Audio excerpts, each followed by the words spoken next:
गंगू पंडित लोगों को ठगने की कला में माहिर थे। उनके एक नौकर का नाम बिप्ता था। वह भी गंगू पंडित के साथ रहते रहते उनकी चतुरपन कला में 19 ना रहा। एक बार बातों ही बातों में बिप्ता ने हंसते हुए कहा, मालिक, मैं भी साथ रहते रहते आपकी कला में उस्ताद हो चुका हूं, इसलिए अब मुझे भी कोई ठग नहीं सकता है। गंगू पंडित ने उसकी चुनौती अनमने भाव से स्वीकार करते हुए कहा, ठीक है बच्चू, कभी परीक्षा ले लूंगा।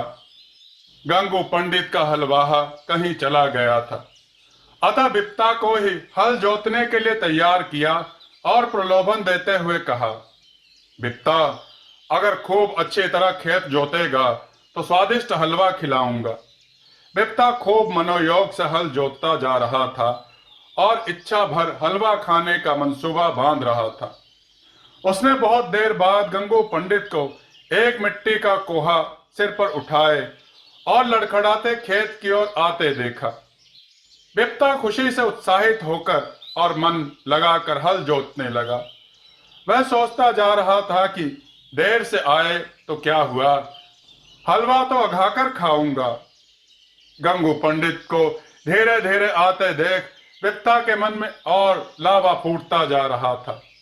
आह, मालिक को उतना भारी कोहा उठाकर लाना पड़ रहा है, इसी कारण ठीक से चल नहीं पा रहे हैं।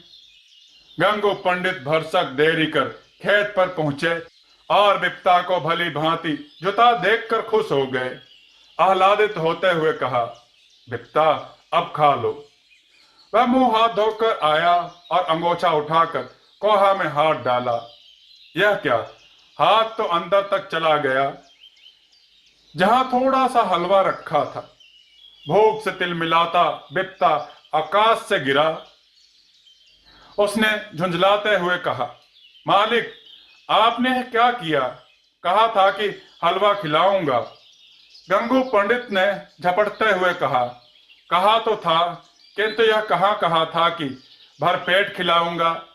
थोड़ा है तो क्या हुआ, अच्छा तो है।